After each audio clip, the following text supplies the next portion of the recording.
Commissioner Basleys? Here. Commissioner Cedeno? Yes. Here. Commissioner Sefeli? Yes. Commissioner Lopez?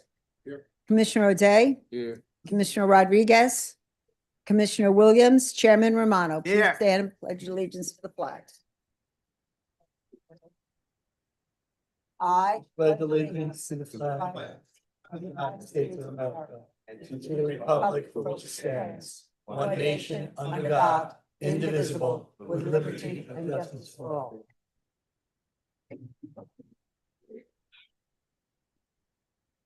Adequate notice of this meeting has been provided as follows. Posting notice of Resolution 801-2026 on the County Commissioners Bulletin Board, First Floor Administration Building Annex, Jersey City, New Jersey. Copies of the above mentioned resolution have been sent to the county clerk and the editors of the Kearney Observer and the Star Ledger. May I have a motion to approve the minutes of the caucus meeting of March 10th, 2026, and the regular meeting of March 12th, 2026? Motion. That's Daniel and Rodriguez. Commissioner Pontilivski? Aye. Commissioner Basleys? Commissioner Cedeno? Yes. Commissioner Sefeli? Yes. Commissioner Lopez? Commissioner O'Day? Yes. Commissioner Rodriguez? Commissioner Williams? Yes. Chairman Romano? Yes. The next order of business on discussion of today's agenda is to the administration.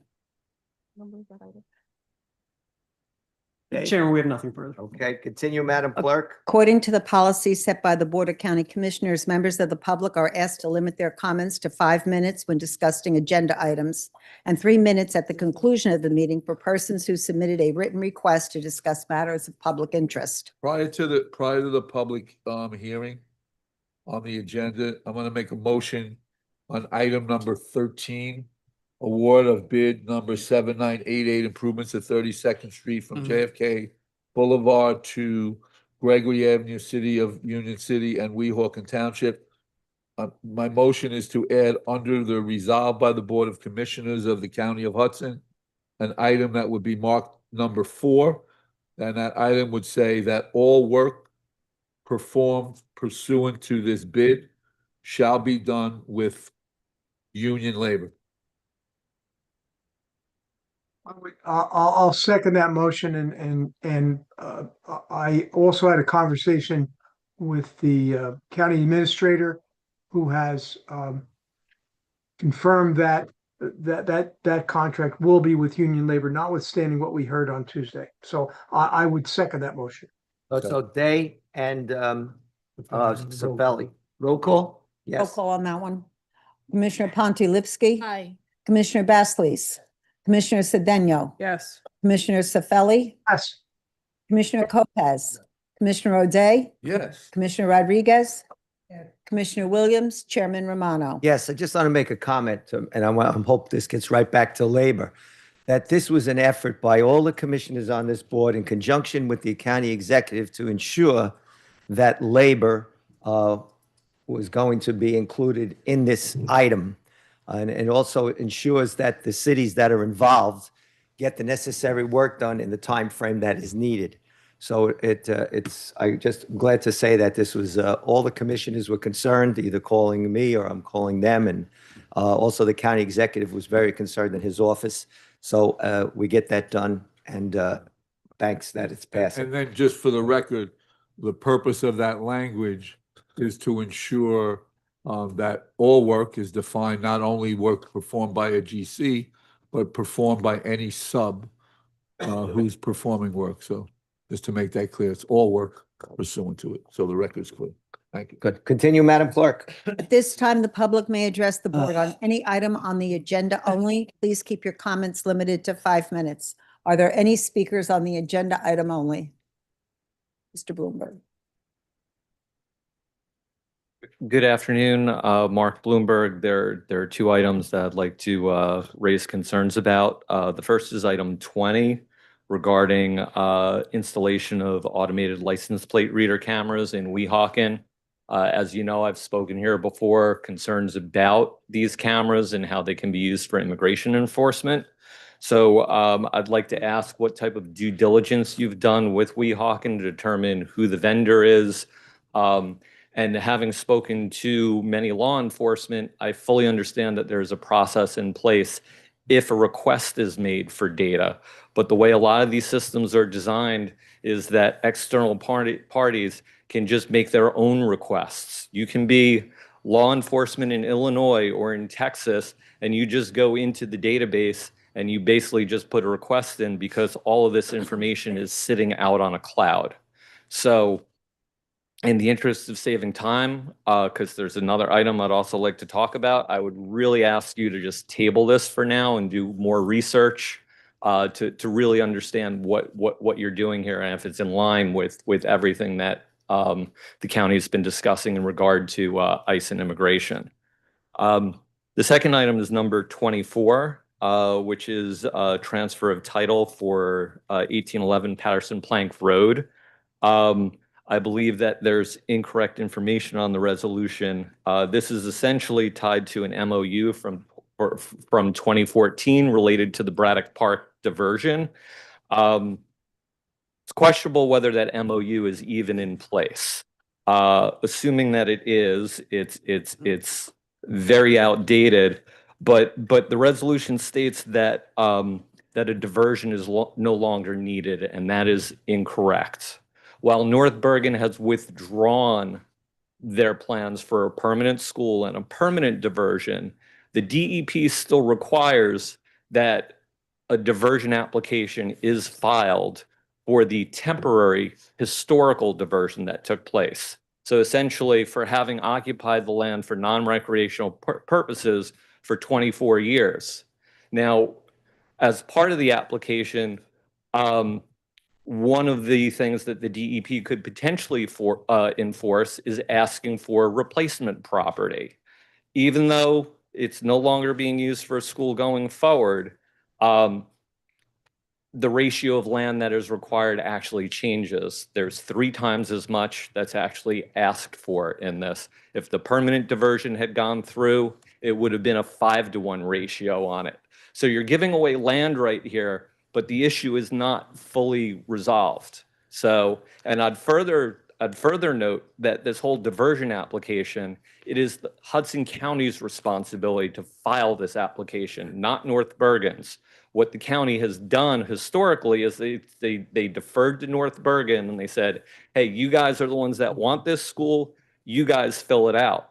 But according to the state, according to the DEP, because this is a county park, it's Hudson County's responsibility to put that application in place. So I would ask you to table this as well, research further what I've said before you transfer land on something that might be needed later on. There's more homework that you need to do on this. Thank you. Can I ask a question, Mr. Chairman, of the speaker? With respect to the first item, which is the automatic license plate reader, maybe you can enlighten me, and I confess ignorance on one of the aspects of that. But my understanding of the law in New Jersey is those, and I think the acronym is ALR. Is it ALRP? Automatic license plate reader. Is that the right? ALPR. Oh, go ahead. Yeah. with- And what I understand that it was initiated as a police traffic DMV enforcement, where these vehicles that are these units that are installed in police vehicles, they can randomly, which is kind of an exception to the normal stop laws in New Jersey, they can randomly read a license plate of a passing vehicle, and the computer is sophisticated enough to immediately feed back to the officer in the car, the police car, that the owner or registered owner of the car has his or her driver's license has problems, whether it's suspended or whatever, or there's a warrant out for their arrest, and or the registration of the particular vehicle is suspended or expired or whatever. And that gives rise to the policeman's right or his probable cause or her probable cause to stop that vehicle and further investigate. So that's my understanding of the law. And there's case law in that in New Jersey that has validated that use as probable cause. What my question is, and Mr. Bloomberg, I defer to you. You'll know more than this than I. But is that information, once it goes to the local police agency, and the policeman says, yeah, I stopped this motorist because the license plate, the computer came back and said that license plate had a red light addressed to it, a flare. But the license plate, the registration was suspended. The registered owner's driver's license was suspended, or one of those other reasons that we can stop them. But over and above that, it sounds to me like that information is accessible to third parties beyond that the facts of that stop. Is that what you're telling me? Because I don't know that. Al, So if you tell me that. Al, he's not an expert in that, so let's end the But he discussion. might know. I'm asking We're if he going to knows. turn that to Alberico, and then All we're right. going to go back and forth with, he's not an expert on that. So go ahead, Alberico, make your comments. Yes, And then the Chairman. next- To the benefit of obviously Mr. Bloomberg, at the caucus on Tuesday, this was asked, and to provide information as well today, given that Governor Sherrill signed on March 25th, 26th, the Privacy Protection Act, included in any of these agreements moving forward, including this one, if approved, the law department has drafted an acknowledgement that will require the municipality to sign off that they will comply with the Privacy Protection Act and not share. It says, by signing this acknowledgement form, you acknowledge that your municipality shall comply with the act and agree not to share any information collected by the municipality's ALPR cameras with any immigration enforcement agency, including ICE, for civil immigration enforcement purposes. That will be a requirement moving forward, and with any current contracts that are exactly like this. Good. So we And got that. And then after the meeting, would you speak to Mr. Bloomberg with regard to that diversion that he's talking about? Okay, this way. yeah, we have an answer for that as well. Go ahead, Bobby. All right, thank you. Go ahead, I'd Bobby. like to put that on the record, please, Go ahead. about the 1811. No, I want Alberico to please put that on the Well, yeah, record. what's the answer to that? Oh, go ahead. With respect to the second question, the law department, the municipality, and Green Acres, and the state, the DEP, have been part of all these conversations. This is actually a document. This transfer of property is being asked by the municipality, and the county is no longer part of the diversion application, because this property, which was purchased by North Bergen and it's in ownership just in title with the county, is being reverted back to, if obviously this is agreed upon, it's being reverted back to the municipality for the municipality's diversion application. The county will no longer have any ties to the diversion because it's the North Bergen's diversion application, not the county. So we will have no responsibility. This is for the municipality's diversion application. And if I'm not mistaken, Commissioner Basilis, it's for an OEM potential property usage. So yeah, this is no longer going to have anything affiliated with the county, and the NJDEP and Green Acres are all part of these conversations and have to approve these documents as well. So they know all about this one. The county will no longer have any ties to North Bergen's application for diversion for their OEM property. This is what it's for. Okay. I'm sorry, OEM property? The commissioner made, yeah, I'm Right. not well versed in what North Bergen's exact use is going to be. They're going to use the property that they purchased back in 2014-15 towards another diversion that has to be, that they're going to be taking the lead on, no longer the county. They bought the property, Board of Ed bought the property, then the township improved the property. They're going to be using that property towards, they're going to put it on the Rossi, what is it? Is that what they do? They put it on the Rossi? Are you talking about the diversion of the firehouse or the diversion of Braddock? Firehouse. Okay, Okay, next speaker. that's, I'm completely confused now on Well, what, after the meeting- on what you're voting on. Speak with Mr. Bloomberg After more in the depth meeting. afterwards Next as well. speaker, please. I hope you're all clear on this because you're voting on it. Thank you.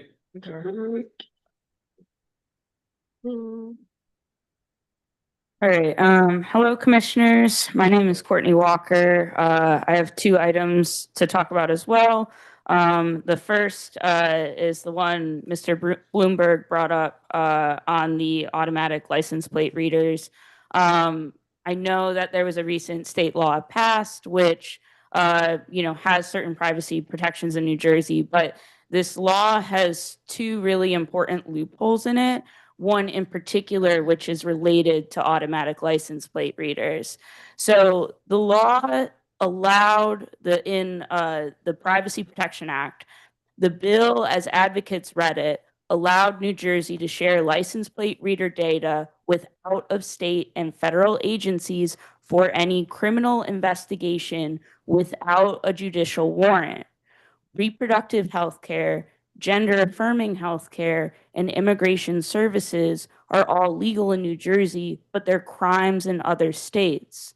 So those seeking gender affirming care, abortion access in New Jersey could be targeted by federal authorities if they're coming from a state where those have been outlawed. So for example, Texas, if they were to ban top surgery, where somebody decides that, they want to get surgery to conform to the gender that they identify with the most, they can go after somebody like that. If somebody wants an abortion coming from Texas, comes to Jersey, federal authorities can just look up that information in this license plate reader system potentially. And that Privacy Protection Act didn't protect us from it. There is a law in the state legislature, which Raj Mukherjee is the second prime sponsor on, which would close this loophole potentially. But again, that's what's at risk if we approve automatic license plate readers from now on. So I just want to emphasize it's not just an immigration issue, it's a healthcare issue as well. The second item I want to bring up is item number 8, which is related to the superintendent of elections. This is a resolution authorizing payment to full service mailers for mailing services of sample ballots. I remember back at the end of February, there was another item on this agenda that was specific to the county clerk's office, and it was authorizing payment for the same services, I think. So I'm trying to understand the difference between the county clerk's payment and then the superintendent of elections payment, because based on these two items, the way that they're written, it's unclear what the differentiation is between the dollars spent here and the dollars spent in the resolution approved at the end of February. So. Well, the gentleman, after you finish, the gentleman from elections will explain the second one. I'm a little concerned. I don't know if everybody grasps the fact that license plate readers were an important piece of enforcement with regards to the transferring of drugs across state lines. I mean, I've been on when I worked narcotics. I understand all the concerns, and I'm sure that I know that no officer in this county will intentionally violate the Attorney General's guideline, order, or the county's guideline. But with regards to of that information, we're going to follow, as Alberico said, whatever we're told to do to ensure that there's no violation. Right. The problem is that the federal administration, their number one focus isn't narcotics. Right. We can't stop Weehawken, who needs them because of their proximity to the Lincoln Tunnel. There's a balance. That's all I'm saying. Okay? All right. Well, you're putting people's lives at risk. I just want that to be Both clear. ways. Both ways. Yeah. Both Well, I ways. would love to know the magnitude of how effective those actually are in capturing. I think that's the balance and risks you have to weigh. And so you have to be aware of that. And I also know of, well, go ahead. Answer the question, please, for the board elections. Hi, Kevin Lacey, Deputy Superintendent of Elections. To speak to Ms. Walker's issue, our resolution was for payment from 2025 for the general election. The clerk's items were for 2026 going forward. We also have shared services between full service in our multiple roles. We have a role in the sample ballot process, while also the clerk has a role in mailing them out. So we have two separate expenses, so they don't overlap with one another. But the item today was for the 2025 general, and the clerk's items were for this current year. Is that good, Courtney? Is that explained? Yep. Good. Next speaker, please. And Anthony, can I ask a question? Go ahead, Al. I'm sorry to go back to the ALRP question that the two speakers had, but I just need to know a factual thing, and you as a law enforcement officer may be able to have more information than I do in this. But my understanding is that if a vehicle passes in front of an ALRP computer assisted police vehicle, unless there's a hit Yes. on the computer, that there's some legal problem with either the vehicle or the registered owner of the vehicle. That information is that, so if I drive my car past a stationary police vehicle with an ALP unit, and the vehicle shows no hits against my license, that's the end of it, I think. Or is that information just permanently stored and automatically accessible by other law enforcement agencies that has nothing to do with an underlying traffic or criminal violation? I mean, it's like Big Brother, and that's what's bothering me, and I think that's what's bothering the speaker. Mr. Bloomberg, please. You're out of order. Alberico? Okay, I'm- we'll have I- that I- question and we'll yeah, have that answered for the absolutely. next. And yeah. just to confirm, this acknowledgement is to comply with the current state law. Right. So we're following what the governor has entered as law. Right. And hopefully, if there are changes, we'll obviously amend our acknowledgement form.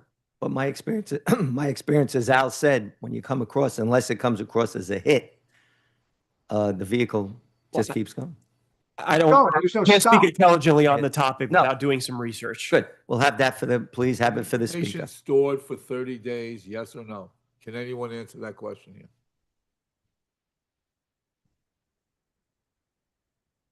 I mean, is every car that goes by an ALRP police vehicle, a police car equipped with an ALRP reader, is that information stored in the cloud forever and accessible to who knows? I mean, that's crazy if that is, but I don't know how long it's stored. Alberico's going to research it All right. and get it back to us so we can get an answer for All right. us and for the interested parties. Because I think that the purpose of the ALRP readers in the first place was a traffic criminal enforcement device. True. And if a car goes by there, for example, if my car shows that the registered license, the driver's license number associated with my car comes back as suspended, but it comes back to a 23-year-old woman, and I'm a 75-year-old guy, the police are not within their rights to stop me. But my point is, what happens to that data later? Does that 23-year-old guy get? Yeah, Does the 23-year-old girl get? Does her information get sent to who knows who? Alberico's going to find out for the benefit All of the right. commissioners and All for the concerned citizens. But here's my point. Not knowing the answer to that question determines my position on voting on the night. So unless you can get me that answer in the next 5 or 10 minutes, it will affect how I may, it will affect how I vote on the item. Fair enough. Clear as that? Go ahead. Go ahead, ma'am. Okay. Good afternoon, commissioners. My name is Dana Heyman. I'm a resident of the Heights neighborhood in Jersey City in District 4, and I'm here in support of agenda item 16, which is the study of BRT on the boulevard.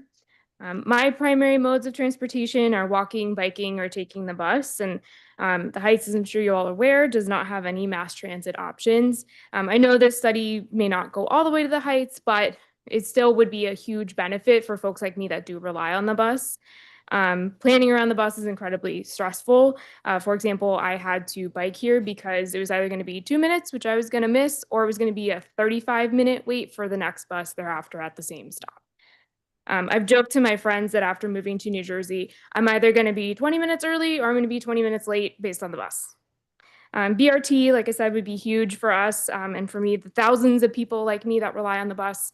A lot of people use the 119, for example, to get from Bayonne to the Heights or to get to Journal Square or even to get into the city.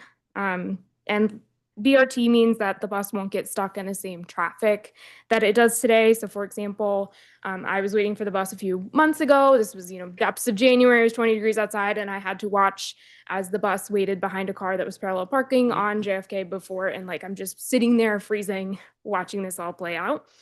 So it would include dedicated lanes. Offboard payment means that people can use multiple doors, not just one, and signal prioritization helps with moving all of the folks that are on that bus a lot faster.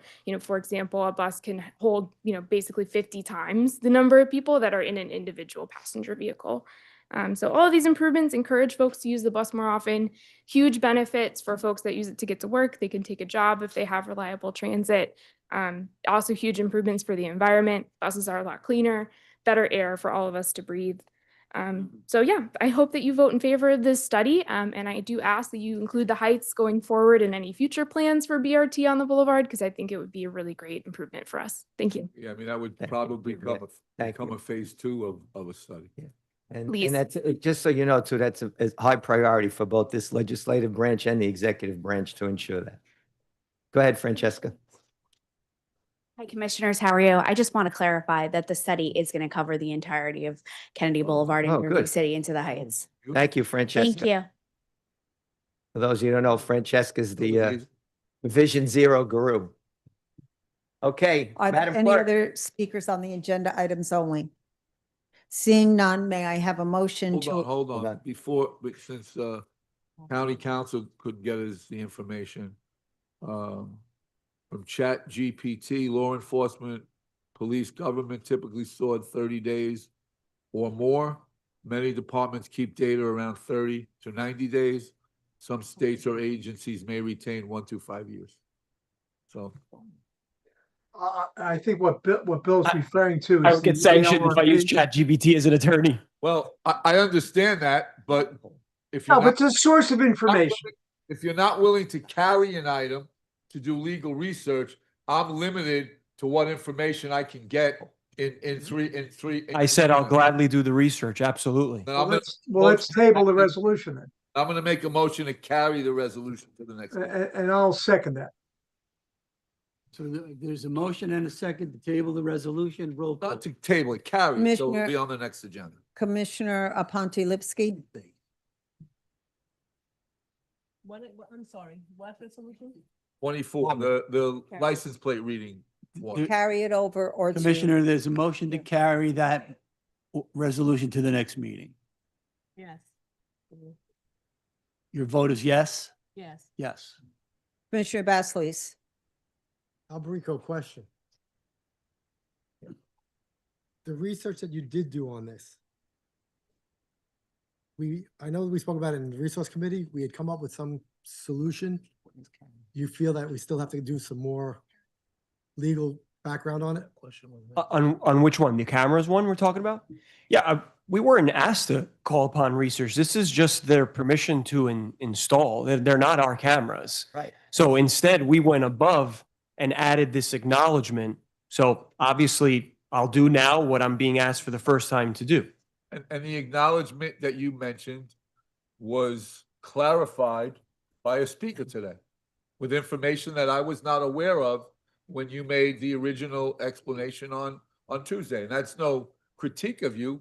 You just provided us what was part of it, and a speaker today explained what was excluded from it.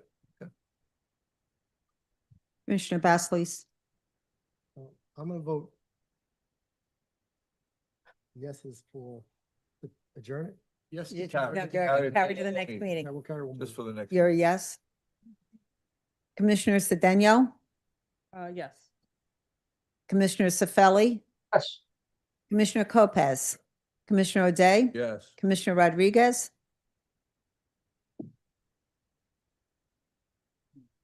abstain, Commissioner Williams, Chairman Romano. No, No, not our cameras. okay. We're praying for him. All right, so it's going to be carried over to the next meeting. Okay. If anybody's had Okay. experience with plate readers, that's not what they do. On the. Chairman, that's not the issue. I know what they're supposed to do. Because I'm an attorney and I know what they're supposed to do. The question is, what happens after? The question I have is the information being gleaned, even though it doesn't justify a stop at that time that the plate's read by the policeman? What happens to that information? Who does it, is it available to who? And we're in an environment right now where I don't trust the government, especially on a federal level. They're taking too much information from our personal lives. This is not right. So I want to find out how long and how available that information is beyond the plate reading and beyond the vehicle stop. If Alberico, I'm wrong, I'm sorry, but that's my point. Alberico, I suggest that for the next meeting, since it's tabled, a representative from the city of Weehawken, okay? And the Police Chiefs Association, okay? And I would tell you, I think as a matter of rule here, if there's an item reflected to a town, somebody from the town should be. Good point. right? Good point. He's Whatever town right. it is, right? That way, if there's questions, the individuals from the town that are the beneficiary of here can answer any questions we have. I agree, 100%. There should have been somebody here. Well, we didn't ask them. I just Yeah. think we adopt that as a policy, the administration, if you've got an item that town X asks for whatever, whether it's this is the license plates reading cameras, if it's to vacate an area, whatever it is, have somebody here, because the town should answer the questions. We shouldn't try to Right. answer questions on behalf of a town. That we don't have the knowledge of either. Okay, continue, Madam Clerk. Resolution 20 has been moved to the next meeting. So may I have a motion to approve all the items on the Number did you say? The license plate readers. 20? Number- Move 20. Number 20, got it. Yeah, number 20. And May I have a, 18 has been, and 13 has been amended. yeah, 13's been amended. May I have a motion to approve all the items on, Second, Miss- Cedeno. Oh, Rodrigo, who did it? Commissioner Ponce Lipsky, Aye. Commissioner Basleys, Commissioner Cedeno, Yes. Commissioner Sefeli, Commissioner Lopez, Commissioner O'Day, Yes. Commissioner Rodriguez. You're abstaining? The 20. It's not on the agenda Number anymore. 20. On, Chad, they already on moved 20, it. I have that Yeah. already. This is just for the It's consent. not on it. Yes. Commissioner Williams? Yeah. Chairman Romano? Yes, again, just want to emphasize on that one item, that make sure labor unions understand that this board, together with the county executive, ensured that there would be all contractors would be union. So again, it's, proud to say that both branches of government work together to ensure that labor is definitely represented. Thank you. We have no ordinance for introduction and none for a second reading. And that concludes the items of the business on today's agenda. Are there any comments from the commissioners on the business of the board? Yeah, I just want to say, I want to thank my colleagues and County Exec Craig Guy for ensuring when I raised the flag about that construction that we get all union labor. Appreciate everybody. No. We'll all be standing strong and together. Chairman, Go ahead, Bobby. anything on the cats? Oh, okay, Dave? I apologize. I thought you were getting back to me after you met with the mayors on Friday. I didn't meet with them. The group was meeting with them. I'll find out. Okay.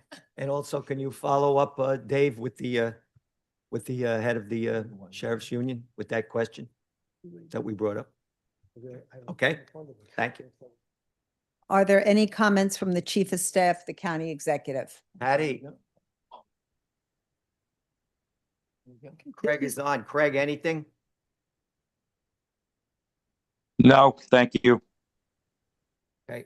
This is the time for persons who submitted a timely written request to address the board on any matter of public interest. Please remember to limit your comments to 3 minutes. My first speaker is Raymond Mitchell, How many speakers are there, madam? 10. You ready? All right, so March 30th, 2020. It's March 30th, 2026, 6 years has been gone. And still to this day, have not one answer what happened to my father. I just Obered, and I was discussing with Adam here that if he could bring the Oprah report and explain to everybody what happened, why did it take so long? 6 years, and it's continuing going on. I just Oprah Union City as well. Those 2 letters that Brian Stack said he was going to investigate. Never did. I got denied. Fanny, at the end it says thank you, but has no name like who this is from, this Oprah report, but it does says Department of Revenue and Finance. I'm not sure if maybe you could look into this in Union City for me. I appreciate that. And see what they might need, because I'm denied for those 2 letters when Brian Stack said it 2 years ago that this was going to be investigated by the health department, the state, and also the human resources as well. So I have 3 different stories as well, as we all know from the nursing home. North Bergen Harbor nursing home said it was a natural death. They're in the same facility building as Hackensack Meridian. I'm not sure why he wasn't moved over to the hospital side and try to revive him. But they said it was a natural death. I'm not sure. Also, I have strangle marks of his face. And to me, that was torture during the pandemic, being strangled like that. And then Esther Suarez, as we see, that I just Oprah'd. If you could bring it and discuss it as well, I would like it to be open to everybody because I've been coming here for a while. And I think it's needed to see what's really happening in the prosecutor's office and also the IA department as well. So next, they said the 13th that they would have it, and maybe you could help me out also with this by the 13th, and then the next meeting we could all discuss and just see what's happening here and why nothing has been done since 6 years from the local, the county, the state, and the federal. Just it's like a massive cover-up for some reason. I'm not sure what's going on here. But hopefully next week, 2 weeks from now, we could find out. I appreciate everybody and everybody's help here. Thank you so much. And thank you. Thank you, Ray. Our condolences again. Commissioner Rodriguez has a question. Put your mic. Carry that, your mic. I remember 2 weeks ago at our last meeting, Commissioner Day and Chair Romano spoke to you about meeting after the meeting with regards to the possibility of you asking to have your father exhumed. Yes. And that would give you an opportunity to, I'm sure you'll have to pay for the process, but that will give you, the medical examiner will then be able to conduct a proper autopsy. Okay. What happened with that? Never got it. No, it would have to be you requesting. Oh, it. me requesting it to, where do I request it? Like You to the can write the prosecutor's state- office? the state. To the state? Okay. Yes. Now, Okay. that would be the only way. Because at the time, the medical examiner possibly couldn't do it because of the COVID. Yeah, because COVID, process, that's why. right. Yes. But And- now it would be, no matter how many times you come and call people, nothing will give the proper version of what happened. Okay. Except to have it exhumed and done by the medical examiner. Okay. That would be the only way. Okay. Now, Now, can we, And nobody can deny you that, oh, all right? They yes. can't, Have to pay. I appreciate it. Thank you. to pay for it. Okay. So just. What's the to- price on, what's the price? You'd have to ask a funeral director. Okay. Right, yes. All right. Is it? But you're. So even if this is like a homicide and I still have But to, through the, that no would matter be- what? Be able to find that out. Okay. Unless his it has examination. homicide on the death certificate. Mhm. which Right. It doesn't. Mhm. You have to do your homework on that one, where to Okay. go and, can we? All right. but you determine seem like, who the person would be that it would go, and can we at least do like a letter of reference or introduction I mean, Raymond's spoken here, I don't know. For a year, maybe. Well, Maybe I would just say, it's like- over the last year or so, Raymond has spoken at our meeting on multiple occasions concerning Ed could help. And from our perspective, we've come to the conclusion that the only way to be able to investigate this at this point, because those people didn't do what they were supposed to then, Right. would be to have the body exhumed and then make a reference that he could go speak or meet with whoever it was from the state, because I don't even know who it is. Yeah. No, That way I, he's got I, that. He's got a letter from us, so he's not I just John volunteer. Q walk like anybody that would walk in the street and they would like, We'll follow up. go here. Yeah. You'd have at least a letter from us giving a little bit of the historical Commissioner background. Rodriguez? Thank you, Mr. O'Day. Commissioner- Thank you, Mr. O'Day. I appreciate No, that. that was Gary. Thank you, Ms. Carter. Volunteer As well. to look into the information so you Okay. can follow through on it. Okay. I volunteer. You All right, have so- Information, correct your number. Yeah, she has my information. I Okay. will. All right, Because I've thank seen you. You come up But here so many understand that- times. Yeah, it's just The same 6 years. thing, Same, right. same. I understand. Whoever did the funeral for your father, go to them and ask them how much that would cost. Okay. So that gives you All right. some guidance with those guidelines. Okay. The That- state medical examiner would know also. Like, I think if we can find out the person, do a basic letter of reference. So you're not just someone walking in there like, I'm here for this. We don't know. At least that way you have something, you got a document from an official government saying, hey, this is something that's been brought to our attention by Mr. Mitchell for a number of periods of time. And in talking among ourselves, we've come to the conclusion that at this point, so many years later, the only way of potentially determining a cause of death would be the exhuming of the body.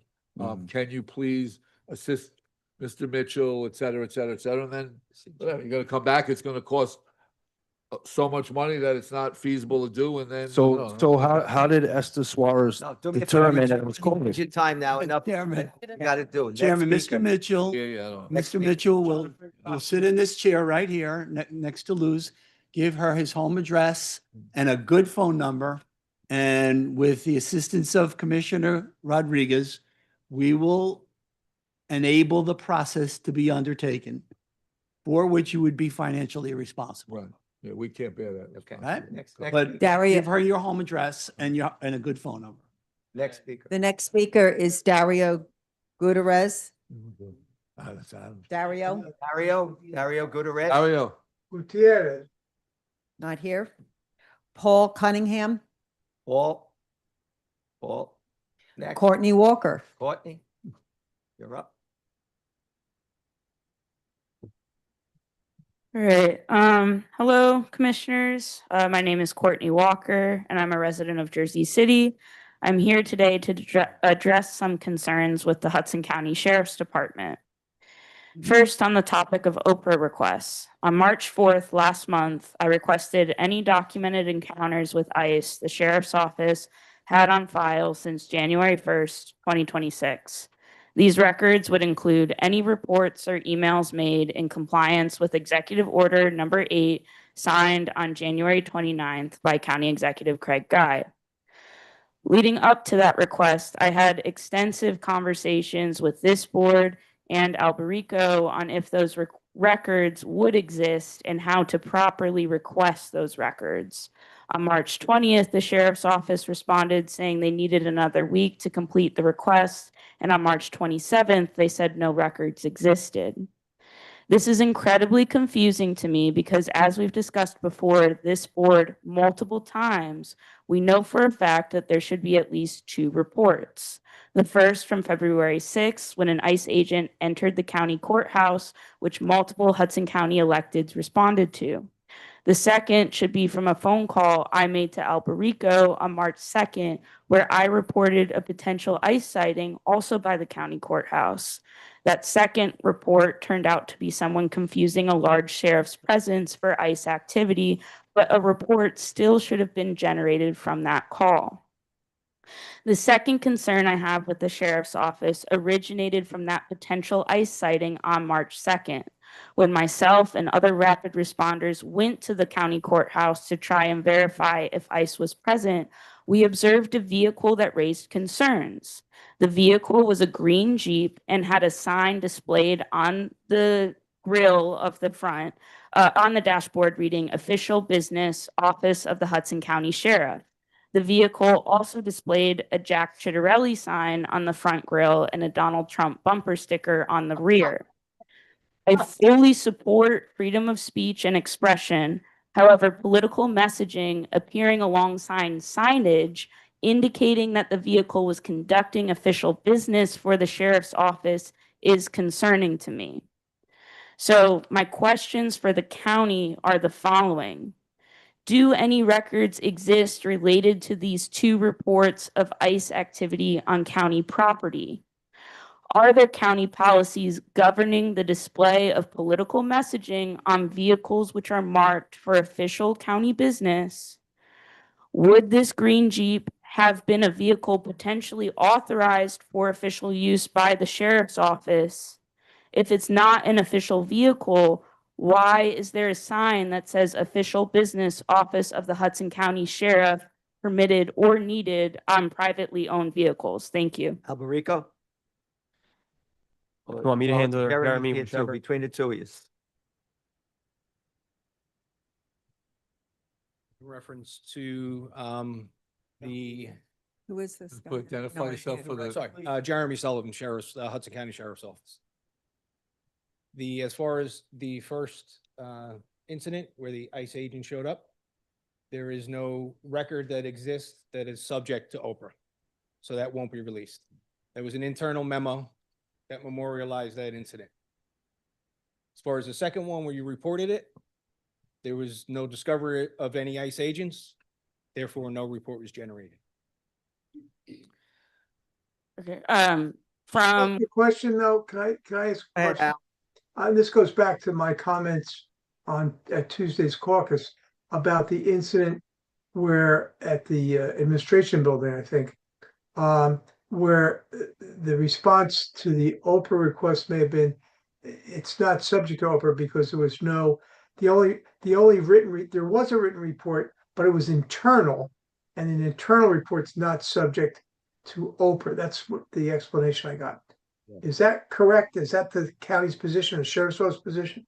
Yes, that is correct. Okay, so then if the requester doesn't accept that, and the requester then files a civil action in the Superior Court because of a denial of Oprah, and ultimately a Superior Court judge says, no, the county's wrong. The sheriff's office is wrong. That internal memo should be disseminated and released to the requester. Assuming that hypothetical, who pays the expenses for the litigant and lawyer's fees, his or her lawyer's fees, because the Superior Court judge overruled, if you want to use that term, the prosecutor's initial determination that it wasn't subject to Oprah? Who pays the fees for that? The sheriff's office? And does that come out of our budget, or do we pay? I'm a little bit flummoxed about that. Who pays it? Well, it depends if the Superior Court judge orders that counsel fees be paid. So in the hypothetical, I can't answer because we don't know how the judge would rule. Okay, so we're, I guess from your statements, we're expected as a county, and I'm saying us, the Board of Commissioners, representing the quote county, that we just are asked to accept the sheriff's office determination that it wasn't subject to Oprah, and then we as the commissioners, we and our county council have no rights to review the sheriff's determination and to come to an opinion to us from our lawyers, the county council, that it was Oprahable. But we're just stuck with the sheriff's determination saying, no, not Oprahable, goodbye. Nothing here to see. Goodbye. So Al, Yes, that is correct. Al, what, Oh, that's correct. Okay. I just want to know. Okay. it's correct to a degree, because what was told to us in public safety today is that we can request the prosecutor, who I guess is the top law enforcement officer for the county, to weigh in or seek to get that document and then determine whether or not the nature of that document is quote unquote an internal document or a document that should have been a report.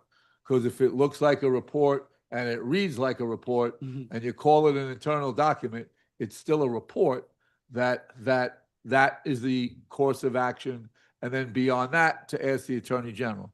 So what I asked during that meeting, and I will put on the record now, is that I've asked that the county prosecutor seek to get a copy of that document. I'm not going to determine what it is because there's a potential dispute of that, and then come back and allow and advise this board whether they reviewed it and determined that it is a internal memo that should not be subject to Oprah, or it rises to what should be and reads like a report, which should be operable.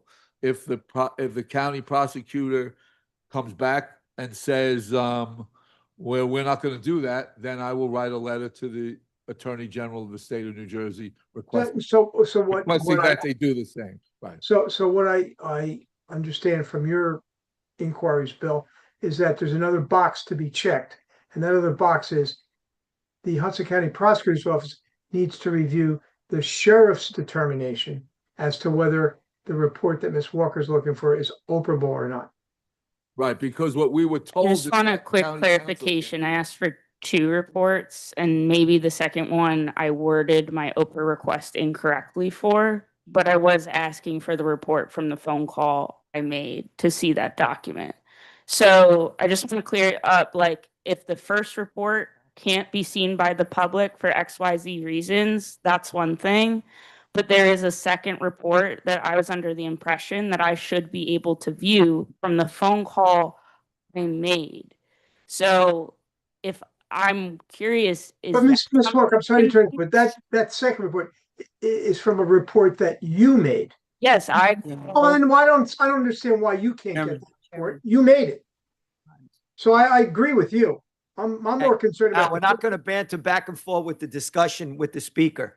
Jeremy, is there any more to add, or Alberico? No. All right. So with regards to the other incident with the green Jeep,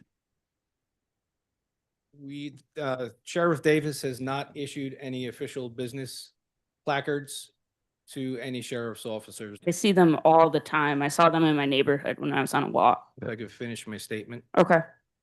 Sheriff Davis has not issued official business placards to Hudson County Sheriff's officers. That may have been issued to that officer or not, I don't know, by somebody else, but it was not issued by the current administration. I cannot speak to that. so for the bottom line, it's not an official vehicle. No. Okay, that's what I think the speaker was getting to ensure that's not Well, official. It is then not I official. would, That's not the end of the inquiry. I would request and suggest then that the sheriff notify any and all employees within his department that if they have such a placard, since he's not issued any, that those placards be returned to him and that he determine then who, if anyone, to issue a placard to. Because unless you ask that they come back to anyone else, they would view it as if it had been issued by the current sheriff. So I would want to go on record requesting that Sheriff Davis, through whatever memo or venue, notify people that are no longer employees. How do we know? But if they're currently there, if they were issued a placard by a prior sheriff, that placard be returned, and then it's up to the sheriff to determine to who and how placards are issued. But just for the record, I mean, it's the worst kept secret that people that are employed as sheriff officers or use them to avoid getting parking tickets everywhere around here. I mean, Well, but that begs the question to Ms. Walker is, do you have any license plate information on this particular vehicle? Yes, I do. Well, then I think that should be disseminated to the sheriff's office. Well, I I could don't be- want to say that over a public record, but I think All right, that next speaker. Let's cut the- that begs. Speaker. It is, No, time out, Mr. Chairman. How do you stop elected officials from having discussions over issues that the public comes? I mean, that's kind of unfair to me Yeah, as an but we're going elected. back and forth on a subject that it's going to be Going handled. back and forth. I'm just You said it. asking a question.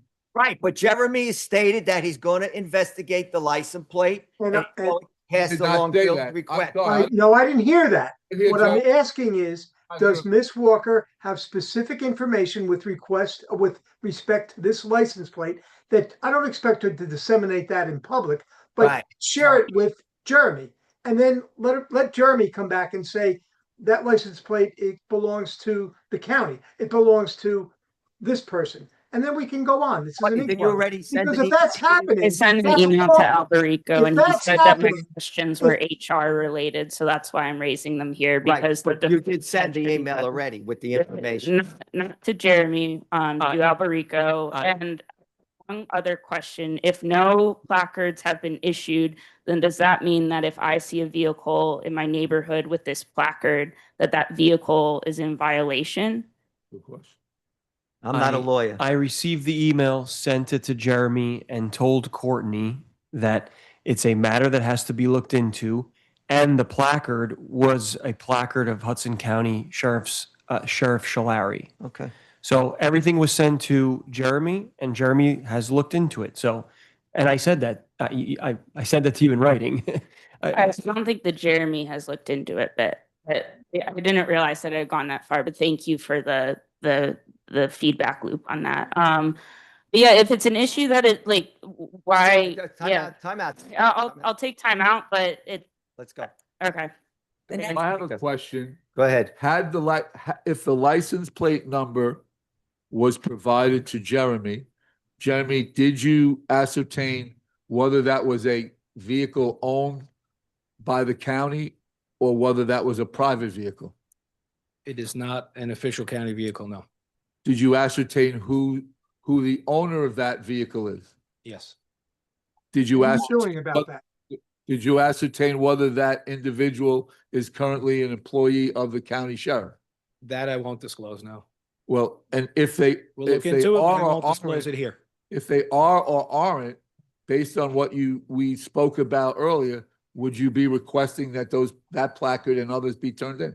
I'll find out if there's any other placards that were from the old administration, yes. And will you, and you're gonna request that They will be turned in, yes. Thank you. They're not official placards. They don't reflect who I the agree. current sheriff is. I agree. Thank you. Thank you. the next speaker is Dana Heyman. Dana. Not here. Next one I have is David, I'm not sure of the saying of the name, Gergis. Good evening. My name is David Gergis. I am a lifelong resident of Hudson County, and I remain extremely concerned by the lack of urgency the county is displaying on matters of public safety and health, specifically with regard to ICE and Christ Hospital. I think the last exchange kind of paints a picture a little bit. On the ongoing issue of ICE in our community, I was recently made aware of an incident that that there was an OPRA request filed under, in which an ICE agent somehow made it past county sheriffs and onto county property. And this occurred after the county executive issued his executive orders banning ICE from county property. Based on this, I think the public deserves to know the following. First, what happened exactly that led to this incident occurring? What best practices have been implemented to ensure this doesn't happen again? And what trainings and oversight are sheriffs receiving in the wake of this incident? I think it's not okay at all that we don't have answers to these questions yet. This incident happened months ago. And I'd like to remind the body once again that such policies and such questions aren't, quote, ineffective or impractical, they're necessary. It's second, on Christ Hospital. It'll be almost months since that hospital was illegally shut down. And it's my understanding that the reason the governor did not sign the injunction that folks requested is because the city and the county needed to come up with a long-term plan together to keep the facility open. Jersey City is doing their part by exploring eminent domain, but because of Jersey City's budget deficit, the county has to, in conjunction, be exploring options for a receivership. And most importantly, they have to be working loudly and consistently on this issue because HRH isn't budging. 350 beds for a city of 300,000 people is unacceptable. And every day this body doesn't treat the issue with the urgency they need is another day that folks don't get the care they need. Thank you. Thank you, Mr. Gerges. Question for the sheriff. Or maybe Jeremy. Alberico can answer, have trainings occurred in light of the both executive order as well as the legislation signed into law by Governor Sherrill? I'll let Jeremy answer the question related to sheriff's office with respect to county employees, as several members of the external committee are here and know. We are working with Jersey City and other municipalities on Know Your Rights trainings for the employees in compliance with our county executive's executive order. And it's a collaborative effort, and those hopefully will be rolled out soon. Obviously, they will be also, before they're rolled out, shared with our Director of Human Resources to collaborate and help us in scheduling them. But myself and Corporation Council of Jersey City and members in their respective departments, we're working on a Know Your Rights training. Obviously, the Know Your Rights trainings have been, seminars have been done by Rihanna Garcia, Director Toon, and I think I forget one of our others as well there. So we're doing a lot of things, obviously, but we're also doing them now internally for our employees. And I know Jeremy can answer for the I sheriffs. think the sooner you do them, the better, or go the right, the sense of urgency. Well, myself and Sarah Levine, we're working on, we don't want to roll out anything that is not fully informative, Good, I'm legally. on those calls every 2 weeks. No, that was between me and the other, and Miss Levine, and Miss Walker was there as well. We're working on that Know Your Rights training program for the employees. Jersey City will be doing it as well with their employees. Just want to make sure we get it right and do it right, and then give it out to everybody. Thank you, Alberico. You're very welcome. Jeremy? Just to clarify, the question was Question with the was, training? since both the Okay. two executive orders from the county exec as well as the enactment into law and signing by the governor of issues related to ICE agents, what the masks, et cetera, have there been any memos, trainings, et cetera, issued to all the officers so they're aware of what those are? So if I could interrupt real quick. So Governor, she instituted it. It incorporated the Immigrant Trust Directive from the Attorney General into the law. That training's already been done, completed by all sheriff's officers. Okay. And then, When the state comes out with any further training, there is none that exists right now. The state would issue it through NJ Learn, and there's another, I don't know the other avenue, but the sheriff's department will disseminate it to all officers, superiors, and they'll be trained. Correct me if I'm wrong, it's Immediately. biannual too, right? It's twice a year. If it's an AG guideline. No, well, directives, no. Directives, they would get it the one time, sign for it, and ensure that it's been issued to them. But if there is any further training that comes from the state, it will be issued to all officers. and similarly with how does it relate to executive orders issued by the county executive? Are those also provided training to officers? We did not provide training for that, no, not specifically training on that issue. Well, the executive order Where is the- cites the Immigrant Trust Directive. So obviously, the sheriff's office, as a constitutional agency, has their own trainings under the AG guidelines. We're going to do all of the county employees. So there's nothing within the executive order that's not covered by the legislation that was enacted? What do you mean by In that? other words, is it all encompassing of what the Attorney General directive is?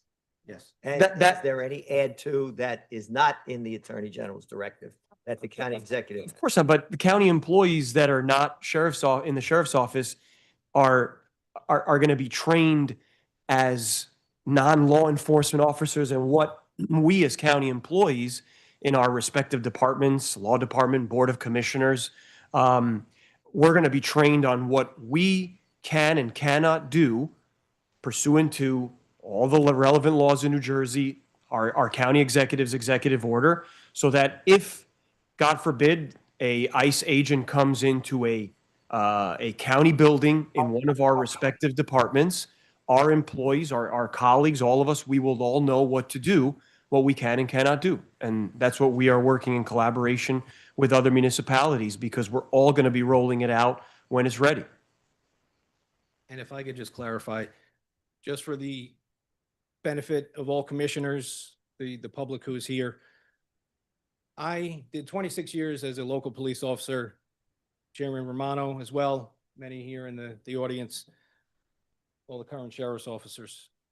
The one thing we learn as a local police officer, right from the beginning, 1994, when I went on the street, we do not enforce federal law, plain and simple.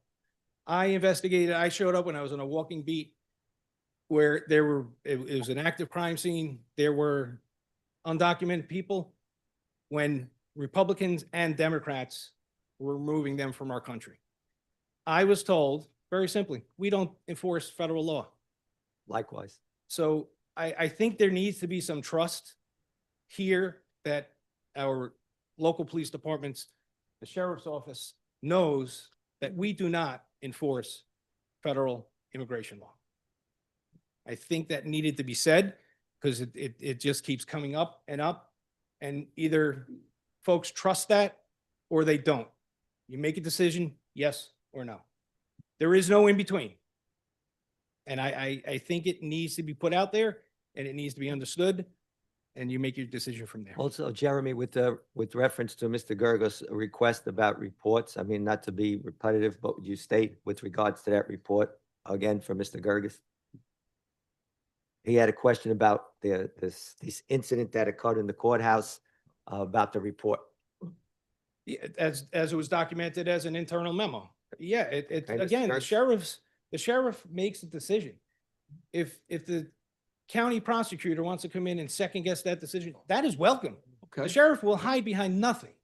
If the attorney general wants to come in and question that decision, the sheriff will sit down and speak to them and allow them to question and oversee it. That's If perfect. the There you go, federal- Adam. If That was the easy. FBI wants to come in, the United States Attorney General wants to come in. There is nothing being hidden here. So Okay. we welcome any oversight from any officers, executive officers above us. We let them come in. We're glad to speak to them. It will stay. I am confident it will stay as an internal memo.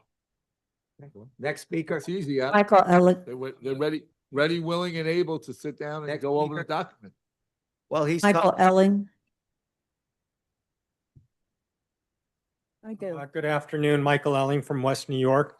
I'm here to talk about the update we had yesterday from NJTPA and county planners regarding the traffic circles in Braddock Park.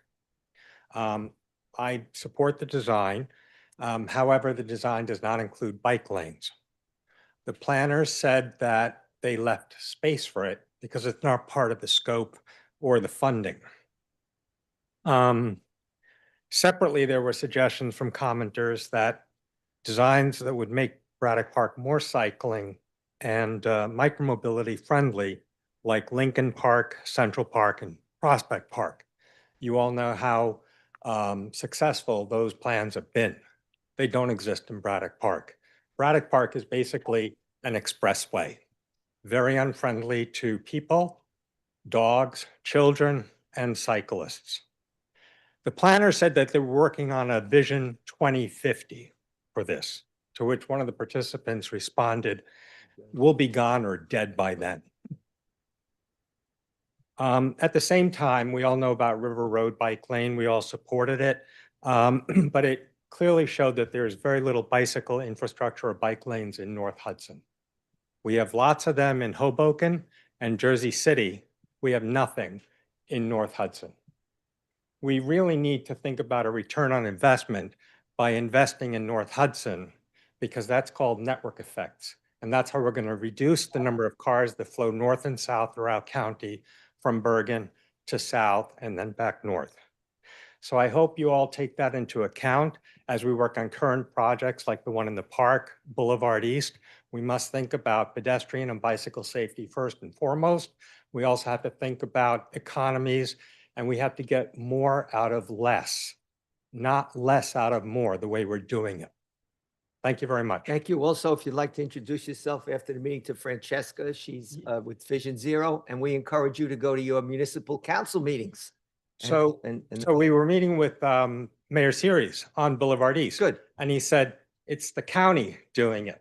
So that's why we need the towns and the county Okay. to work together. Francesca will And discuss. yes, with you. hopefully we'll meet with Francesca. Thank you, sir. She's coming to our transit forum. Next Well, meeting. I'm Go ahead. sorry, sir, so I just wanted to say that it was many years ago when advocates came to me and then County Executive Tom DeGeese to do the bike lanes and the runner lanes in Lincoln Park. And at the time, a lot of people didn't want it. But I strongly supported it and have never regretted it because Lincoln Park was also a highway. Lincoln Park was just the way people got from one part to Communipaw Avenue or 1 and 9. And the owner of the then casino in the park said, "Oh my God, now people have to ride around a ring road to get to my restaurant." 20, probably, it was the first bike lanes ever in Jersey City. And 20 years or maybe more later, it's calmed that place, reduced the amount of speeding that goes on in that place. It's raised real estate values because people are 100%. attracted to the area. 100%. It's made the park more park and less concerns, even when you have there with your children or whatever about car speeding. So I think it's not my area, so I'm not gonna tell them what they should do, even though I'm the chairman of that committee. But I think they should strongly look at doing that because it's worked. Yes, we want to approach Commissioner I mean, it's work. Bastelis and also Rodriguez because they're the North Hudson Yeah, I mean, it's commissioners work. and we need their It's support. work. Thank you. And Bobby rides the bike a lot. All right, thank you.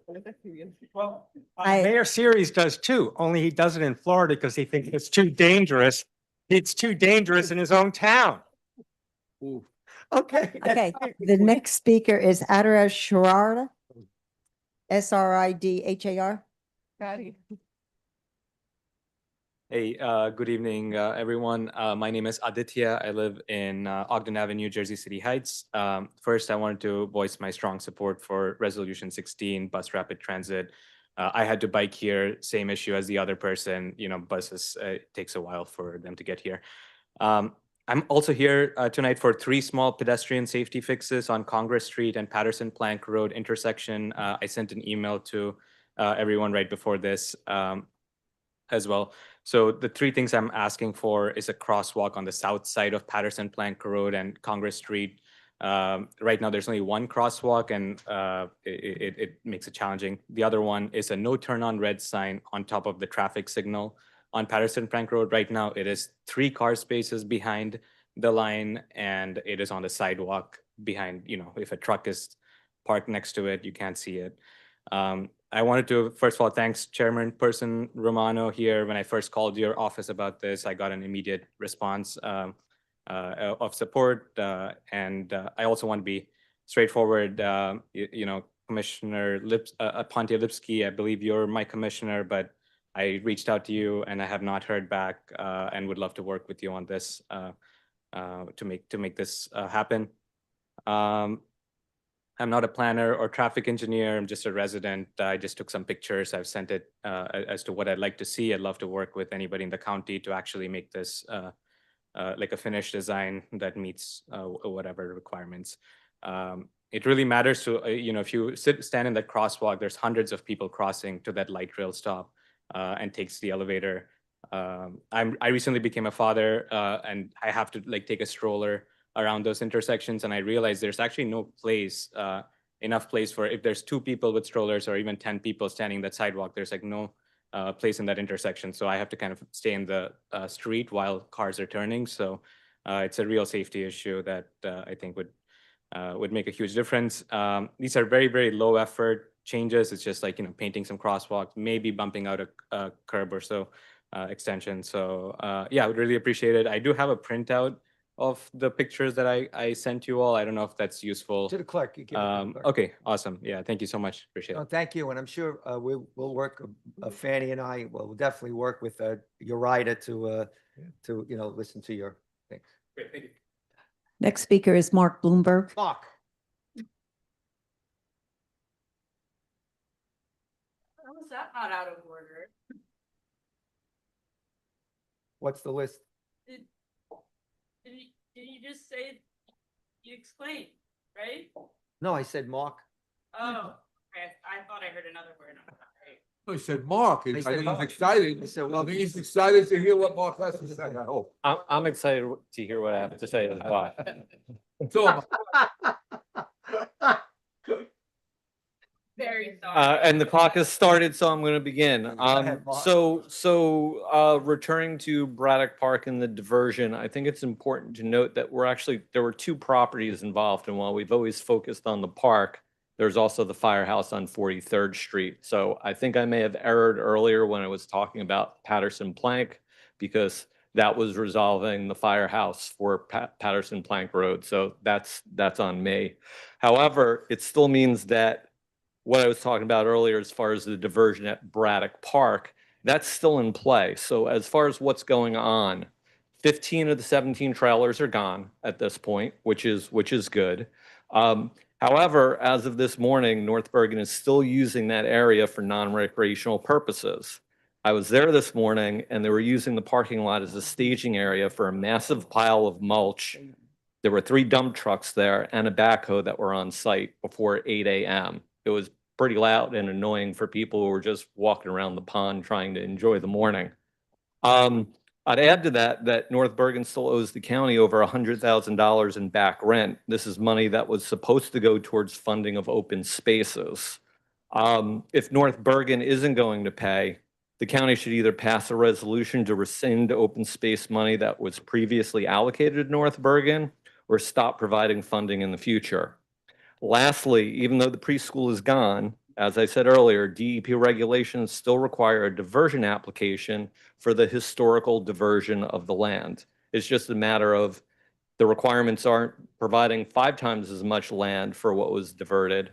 It's 3 times as much land. So it's still open and it's still Hudson County's responsibility, not North Bergen's to actually see through to it. So I've got 3 questions. 1, will you intervene to stop North Bergen from using that area of Braddock Park as a staging area for non-recreational activities?